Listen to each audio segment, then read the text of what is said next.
video. Why can't I get that? No. I'm gonna redo that. Hey everyone, welcome back to my channel. I have not said that in forever. Krissy here with 2 sheep, 1 wheat, and today's video I have an overview for you and a review, if you choose to stick around to the end, of a board game called Cryo. Let's get to it. Okay, so in Cryo, it is 2 to 4 players, and you play different factions, and everybody is just trying to collect some materials, which will help you for just about everything in the game.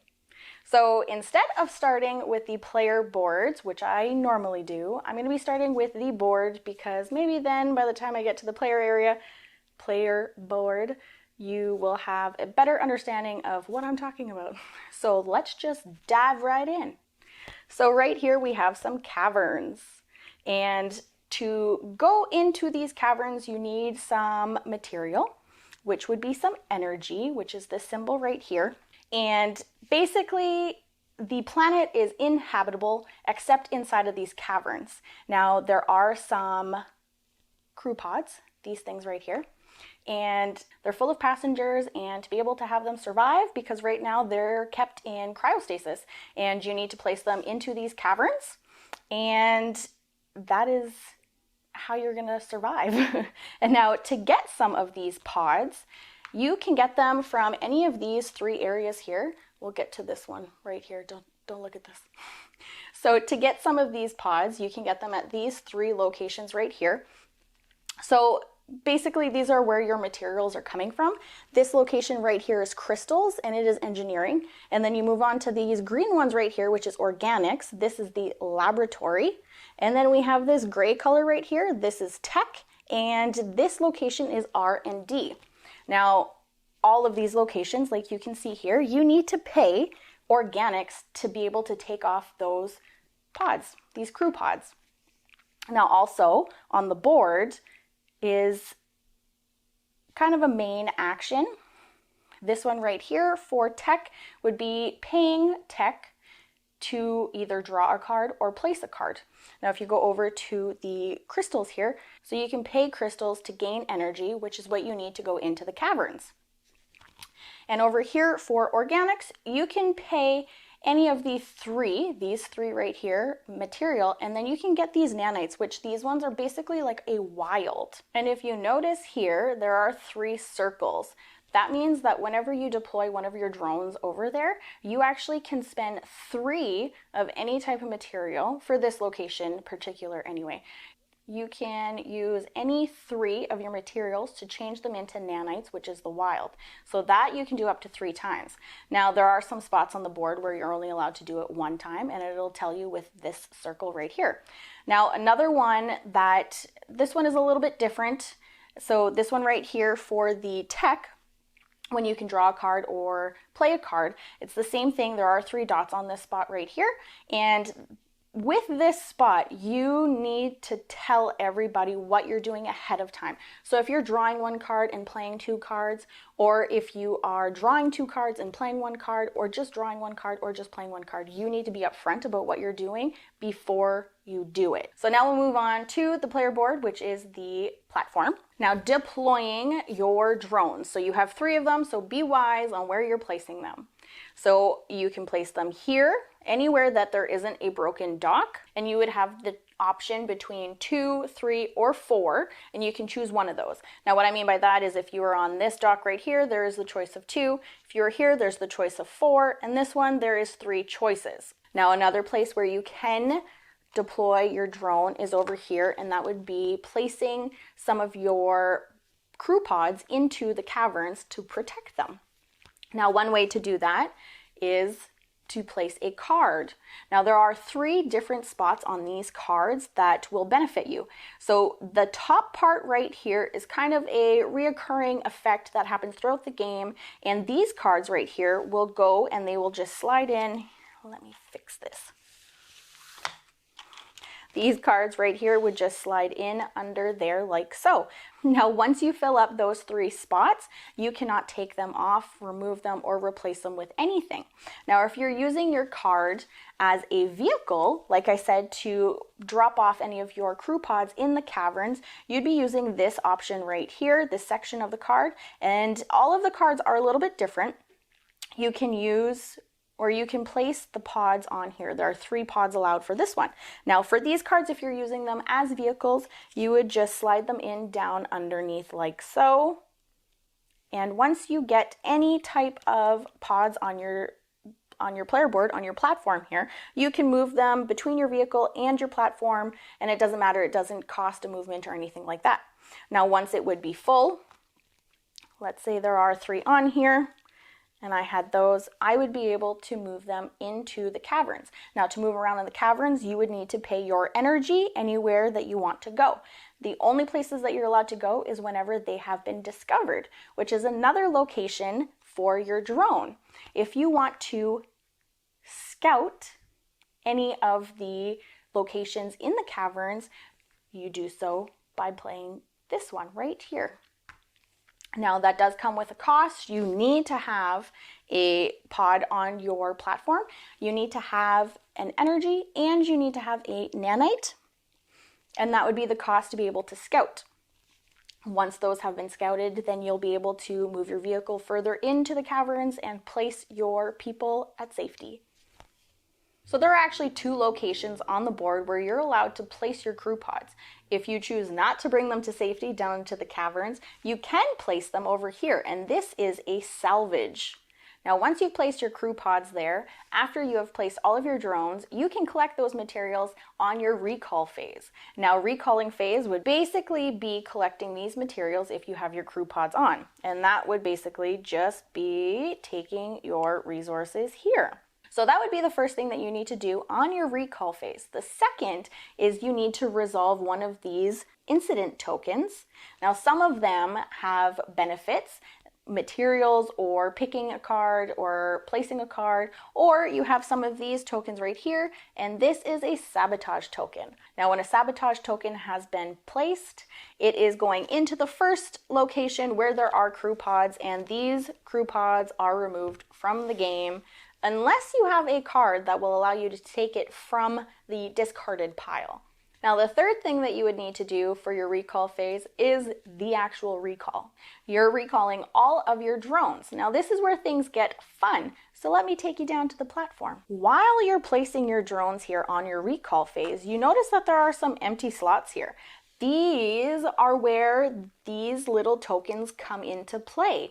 Now, instead of drawing a card or placing a card or picking up any of your crew pods, you can take these little icons right here and place them on your boards. Now, these slots up here are the cost, and these slots down here are the benefit. So if I were to recall my drone and place it here, I would gain an energy.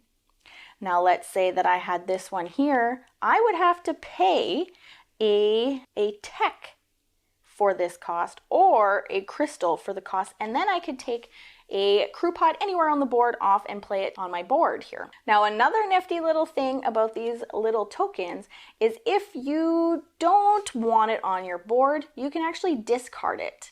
You can discard it for what is on here. You can pick either this one, or if you have one like this and it has both icons on there, then you can gain both of those resources. You aren't stuck with any of these tokens on your board either. If you wanted to remove any, you can perform a scrap action, and that is simply removing it off of your board, and you can collect those bonuses that are on there, and then later on, once you place another drone, then you can replace it with one other token. Now another way that you can scrap is you can scrap a card in your hand. Scrapping will allow you to gain the benefits from them as well. Now another option on the cards is this option right here. This is a personal objective that you have. All of the cards have this option right here for your personal objective. Now, if you think that you're going to score high with any of these cards, then you can just place them on the side of your board right like this, and you're allowed 3 because as you notice here, same as the board, there are 3 circles, which means that you can have 3 cards there. Now, whenever you resolve an incident token, it gets removed off of the board and replaced with one of these up here. Now, once you take one and resolve it, you take the next and you replace it. So every time you're doing your recall phase, that is what you're doing. So by the end of the game, I'll push those off out of the way. Now let's just say this was my last round. I just did my recall. I'm using this one and I'll sabotage that one. Now it would get replaced with this giant token right here. Now this one right here is, I don't even know, just an incident token.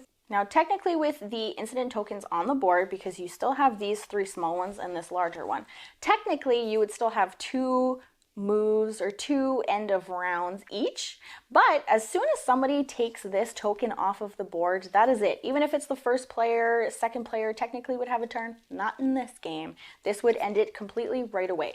Now another way to end the game is if all of these crew pods of one color were in the caverns, all protected and ready to be reborn. That is another way that would trigger the end of the game.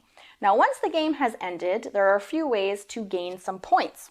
Now for each crew pod in a cavern, you would gain 2 points.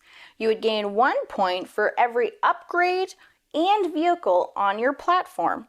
You would gain 1 crew pod or 1 point per crew pod on either a vehicle or on your platform. You would gain anything from your mission cards, and it'll tell you exactly what you need to gain or what you need to calculate to gain those points. And you would get the cavern majority. So this red player would have the most on this one, so it would gain the 4 points, and blue would gain 3 points. And the same for this one right here. So that is how you calculate all of the points, and whoever has the most victory points at the end will win the game. So now let's get into the nitty-gritty of Cryo. This is a worker placement game, and if you are a returning viewer of this channel, I think you know by now that worker placements is not my favorite type of game to play. I have AP, I suffer from it majorly, and worker placement games, there's just too many options. There are a lot of options on this game too, but surprisingly, I did pretty well with this one. So if you have AP and maybe you don't like worker placements like me, I think that this game would be really good, and I think that you should give it a try, and definitely let me know down below. Now, what I really enjoyed about this game is, one, first of all, how high quality these components are, but I also enjoyed how everything kind of tied in together. You have picking up your cards, but you can also play cards at the same time. You have the option to do both. And you also have the option to gain your own material that you want and place them on your board to gain more benefits, or just take the cost and the material right away.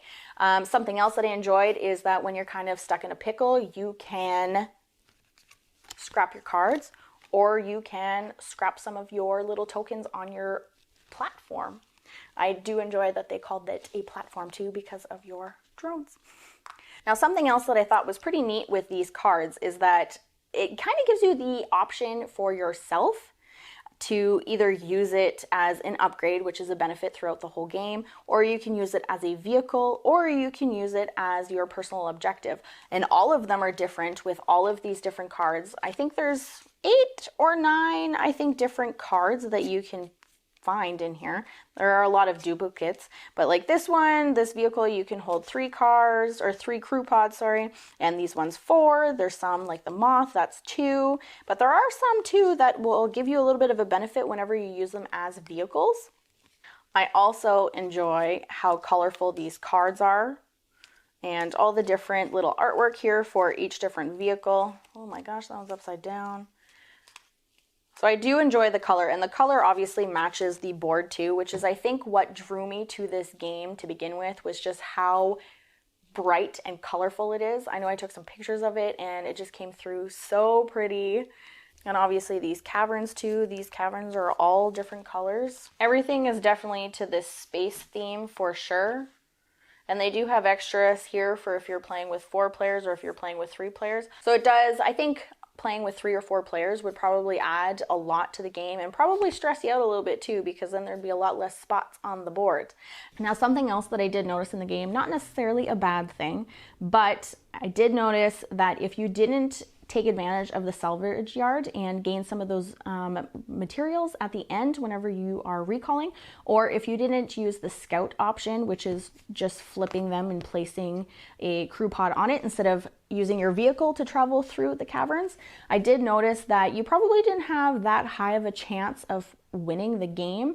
So I did notice that. So I think that you kind of something that you need to get to at the beginning of the game to make sure that nobody else is overtaking it, because at a 2-player game there is only 2 spots available and 3+ is with the 3rd spot. So you need to be careful with that if you guys do play.